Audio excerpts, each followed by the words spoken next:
Hello class, today we are going to start chapter 9 of our history, devotional activities in the medieval period.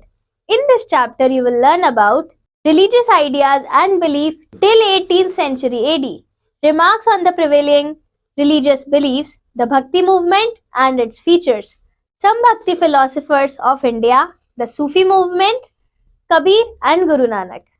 Religious ideas and beliefs till 18th century AD. Till 18th century AD, people worshipped different gods and goddesses. Hinduism was still the main religion to get free from the cycle of birth and rebirth. This was the main idea behind believing and worshipping gods and goddesses. Good deeds, etc., have become the paving way to come near the gods and goddesses. People started to believe that the status of a person in society or a caste was decided from the birth itself and all persons were not equal even at birth. Remarks on the prevailing religious beliefs.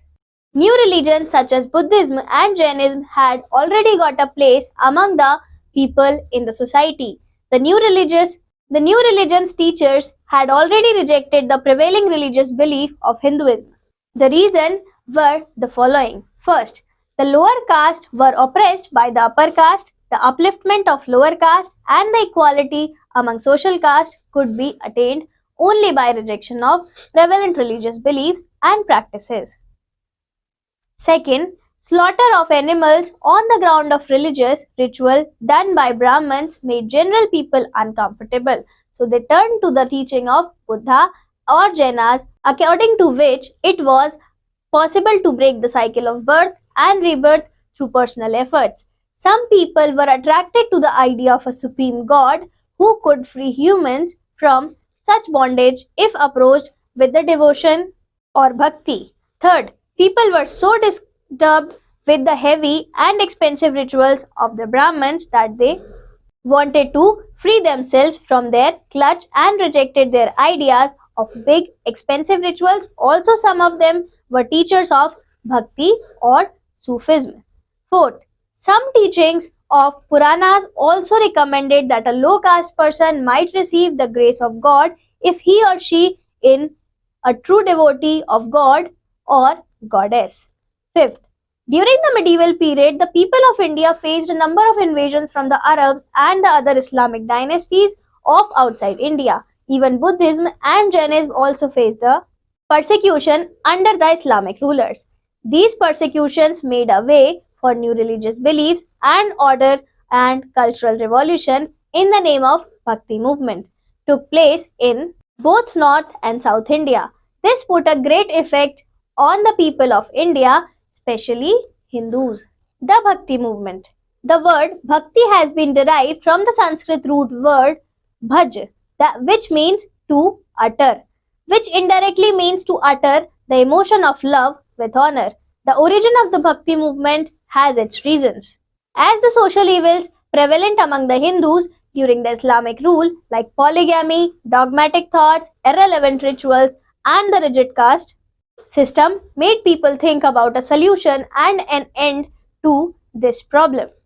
The society was also plagued by polytheism, untouchability, and casteism, which further worsened the existence of people and led ideological wars. To relieve the people from the clutches of this agony, poets and saints began to compose songs that were centered around single concept devotion to God or bhakti.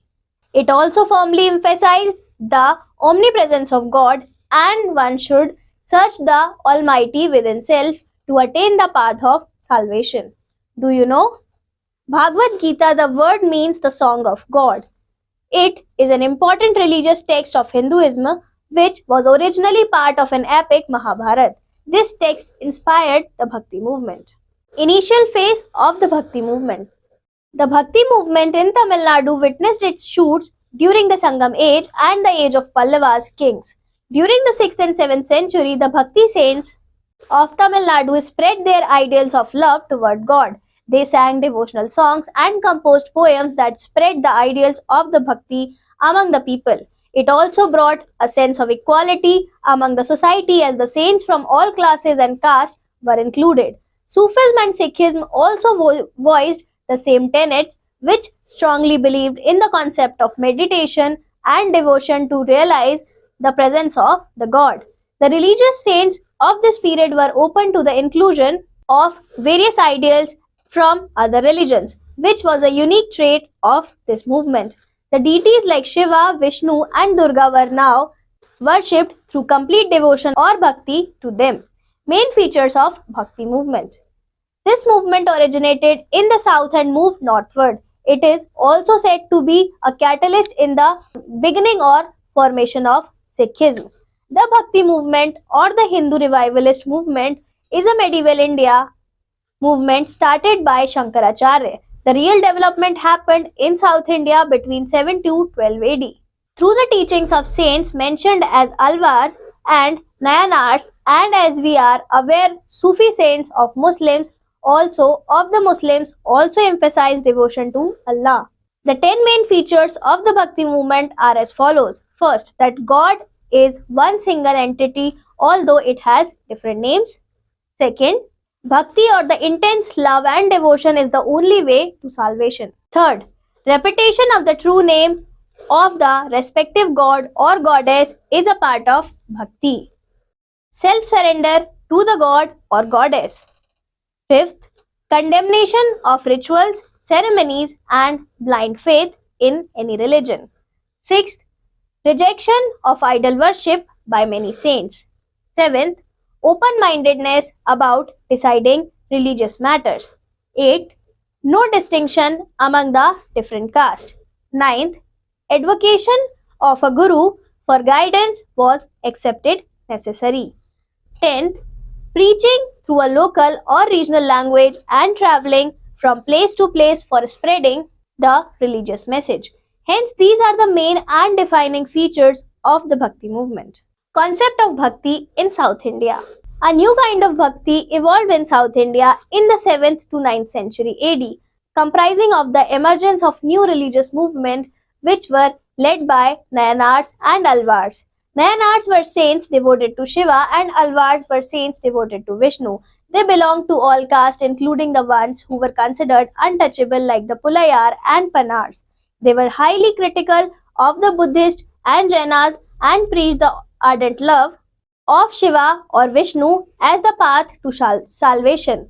They preached the ideas of love and heroism found in the Sangam literature and blended them with the values of Bhakti. The Nayanaras and Alvars went from place to place composing exquisite poems in the praise of deities that were enshrined in the villages they visited and set these poems to music. Cholas and Pandya kings built many temples between 10th and 12th centuries. These were built around many of the shrines visited by the saint poets. This helped in strengthening the links between the Bhakti tradition and temple worship. Biographies of the Alvars and Nayanars were also composed. These texts are used today to write histories of the Bhakti tradition. Some Bhakti philosophers of India. Adi Shankaracharya. Adi Shankaracharya was born to Shivaguru and Aryamba, a Brahmin couple in Kerala in 788 AD. He wrote commentaries on the Vedic text. He studied all the 4 Vedas when he was child. At the age of 7, he mastered all the holy Shastras and Upanishads. He was a philosopher and a theologian from India who preached the doctrine of Advaita philosophy, that in oneness of one soul and the supreme God. His works in Sanskrit discuss the unity of the Atma and Nirguna Brahma without attributes. Shankara travelled across the Indian subcontinent to propagate his philosophy through discourse and debates with other thinkers.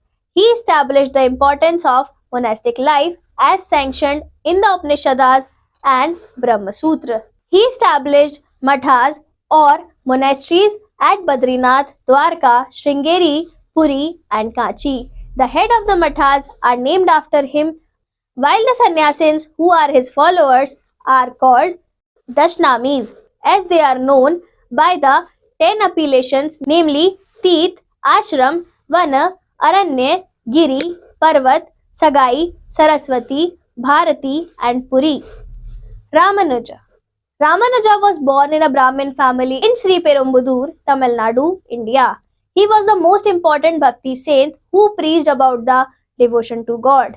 It is more important than knowledge.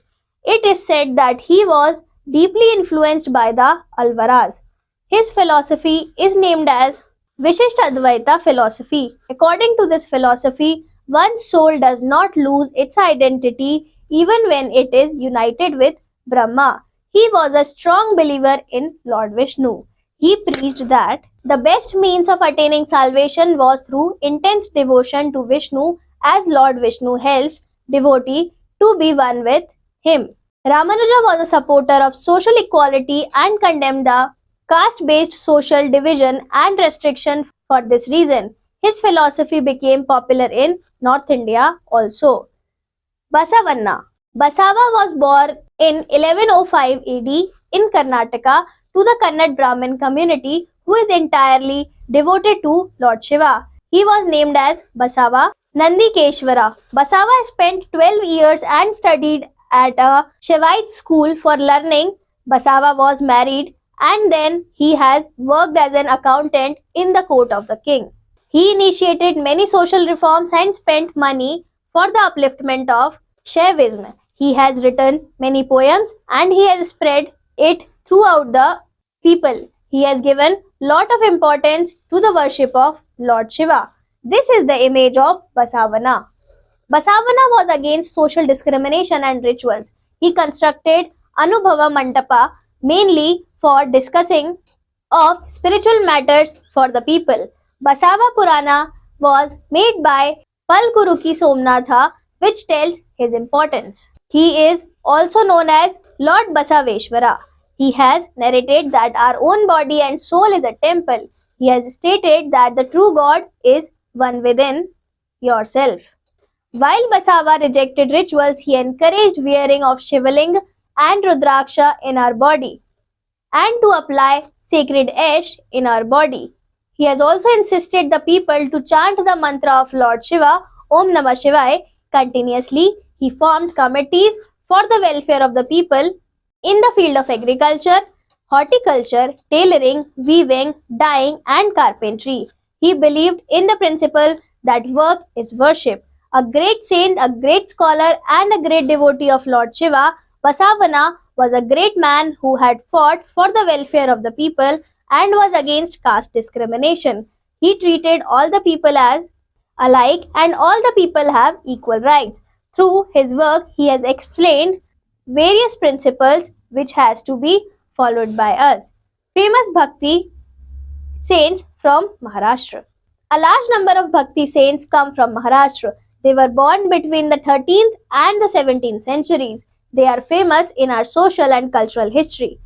Among these Maratha saints, the names of Saint Janeshwar, Namdev, Eknath, Tukaram and Ramdas are the most prominent.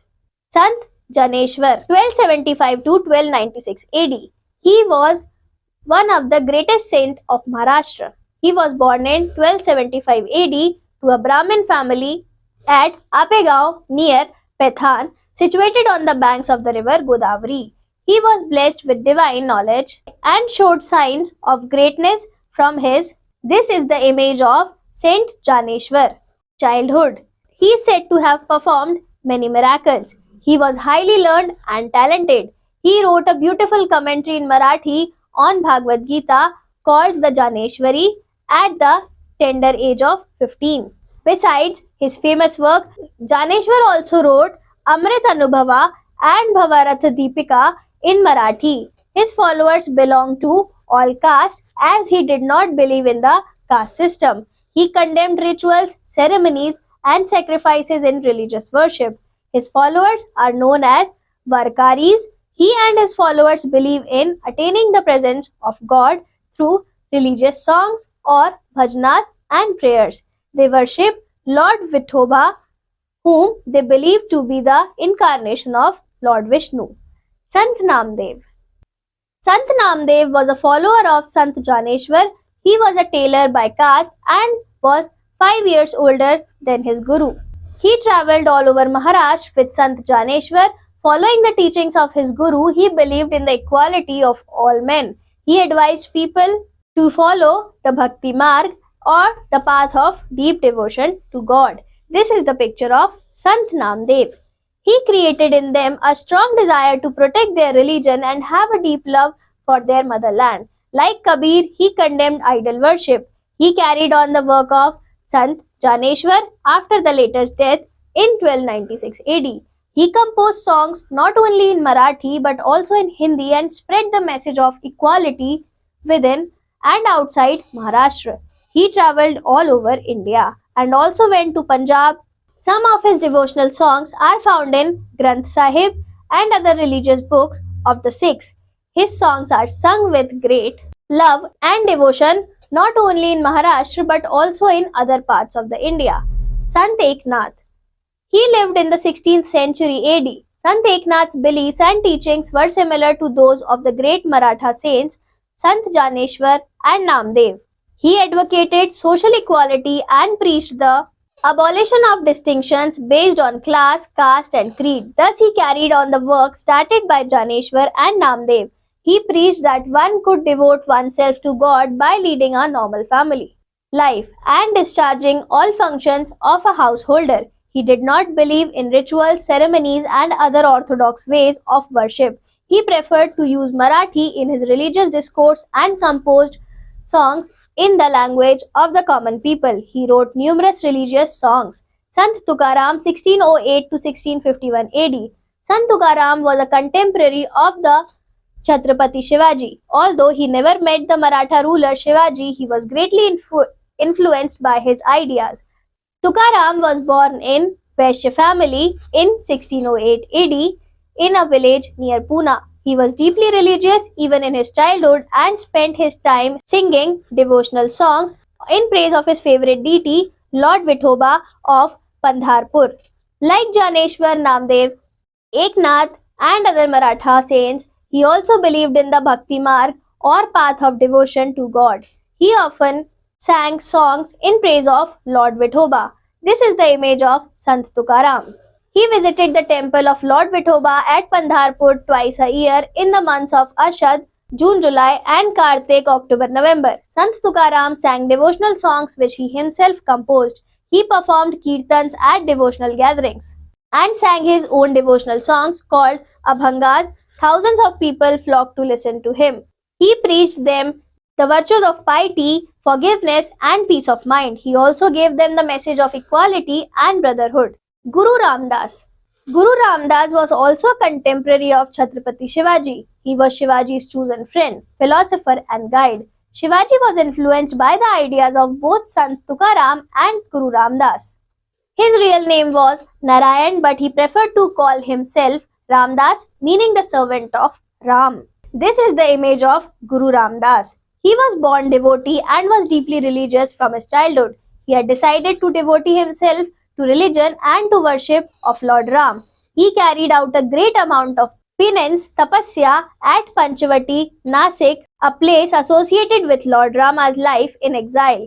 Ramdas became a great admirer of Hanuman and looked upon him as the god of strength and an apostle of Brahmacharya.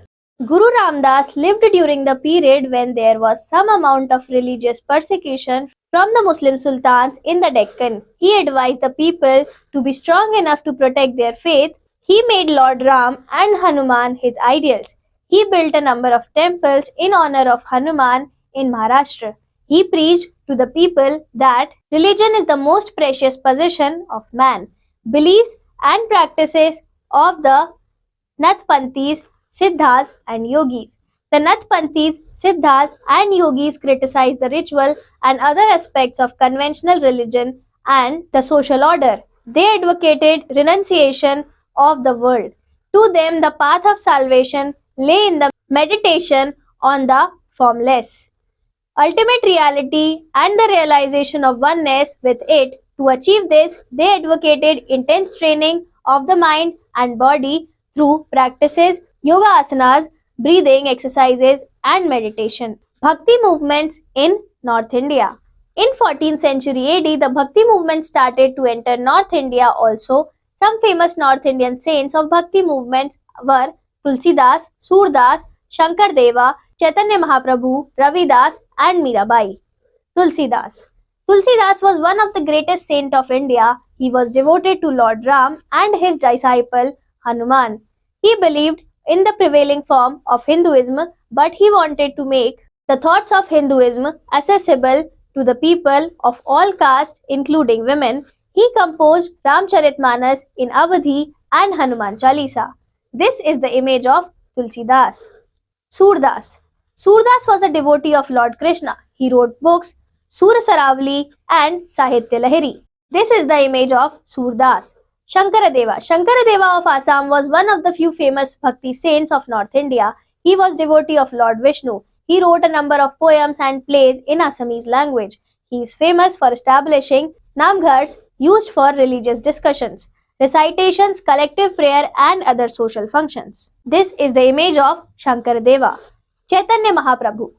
Chaitanya Mahaprabhu was one of the great Bhakti saints of India. He belonged to Bengal. He is said to be the devotee of Lord Krishna. He opposed caste system and appealed everyone to do bhakti to God by singing in his praise and dancing for him. This is the image for Chaitanya Mahaprabhu. Ravidas. Ravidas or Raidas was the great devotee of Lord Krishna. He belonged to low caste or untouchable. This is the image of Ravidas. Mirabai. Mirabai was great devotee to Lord Krishna. Though she was married to the crown prince of Mewar, she gave up all the luxuries and submitted her life in the bhakti of Lord Krishna. She wrote many bhajans or devotional songs. She challenged the upper caste practices and beliefs. She was a disciple of Guru Ravidas. She became very popular among the people. This is the image of Mirabai. Case study 1.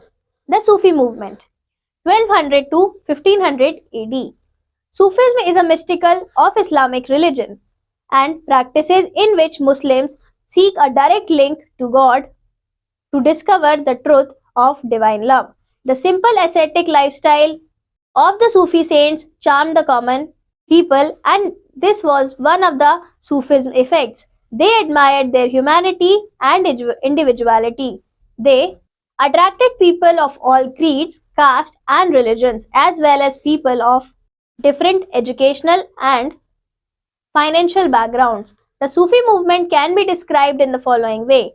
It started in India between 1200 and 1500 AD. Sufis were devoted Muslims who followed Sharia, Islamic law, and thought it to be the only road to salvation. They stressed on the internal light of initiative experience more important than traditional dogmatic rigidity. Sufis were organized into 12 orders or silsilas during this period. A silsila was usually headed by a notable mystic who resided with his students in a khanqa. The Sufi system relied heavily on the relationship between the instructor or peer and his students or murids. Every peer chose a wali or successor to carry on his work.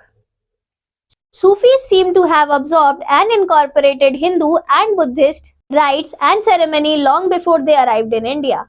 Regardless of the background, the Sufis and Hindu yogis and mystics had a lot in common when it came to God's character, his relationship with the soul and the material world. This laid the groundwork for mutual tolerance and understanding. The influential teacher of the Sufi movement were Khwaja Moinuddin Chishti of Ajmer, Kutubuddin Bakhtiyar Kaki of Delhi, Baba Farid of Punjab, Khwaja Nizamuddin Aulia of Delhi, and Banda Nawaz Ghesudaraz of Gulbarg. Case study 2. Guru Nanak and Sikhism. The first Sikh Guru and the founder of Sikhism, who was also a Nirguna Bhakti saint and social reformer. He was born in a Khatri family in the village of Talwandi, now called Nankana, on the banks of the river Tavi in 1469 CE. He had a mystic bent of mind and preferred the company of saints and sadhus. He preached about the unity of God and strongly denounced idol worship, pilgrimages, and other formal observances of the various faiths. He advocated a middle path in which a spiritual life could be combined with the duties of the householder. Abide pure amidst the impurities of the world was one of his famous sayings. He aimed at bridging distinctions between the Hindus and the Muslims in order to create an atmosphere of peace, goodwill, and mutual give and take. Case study third, Kabir. Kabir was one of the most famous disciples of Ramanand who belonged to the 15th century. His iconic verses are found in the Sikh holy scripture Adi Granth. It is believed that he was born near Banaras to a Brahmin widow who abandoned him after his birth and was brought up in the house of a Muslim weaver.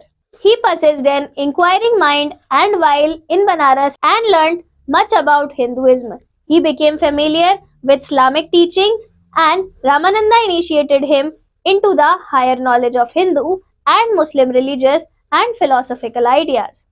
He strongly denounced idol worship, pilgrimages, rituals, caste system, especially the practice of untouchability, and laid great stress on the equality of men. He was quite familiar with yogic practices and regarded devotion to God as an effective means of salvation. He urged his disciple that to attain salvation, one must have a pure heart, free from cruelty, hypocrisy, dishonesty, and insincerity. He considered neither asceticism nor book knowledge important for true knowledge.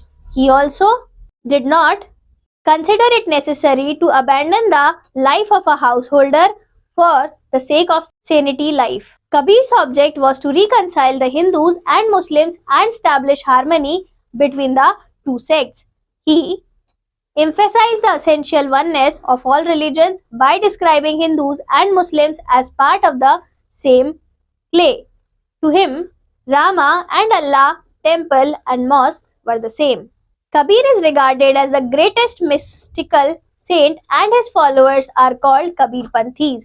Rai Das, a tanner, Guru Nanak, a Khatri merchant, and Dhanna, a Jat peasant, were some of his important disciples. Most of the compositions of Kabir are compiled in Bijak. Summing up, the Bhakti and Sufi saint engaged in debates, singing bhajans, kirtans, or qawwalis, or repeating the name of God. People of India were uneasy to accept the Brahmanical division of society, untouchability, inequality, expensive and heavy Hindu rituals, slaughter of animals in the name of religion. To oppose the Brahmanical division of society, Islamic invasion from outside and persecution under the Islamic rulers led people begin the Bhakti movement. Bhakti movement started in the south and gradually entered the North India. Nayanars, South India saints devoted to Lord Shiva, Alvars, South India saint devoted to Lord Sangam. South Indian Bhakti saints took part in the Sangam sittings and wrote the value of Bhakti for the literature. Shankaracharya or Adi Shankara was the first Bhakti movement philosopher and saint. Saints like Kabir, Chaitanya, Mirabai and Guru Nanak opposed the orthodox religions and their wrong practices. Thank you class. Let's meet for the geography.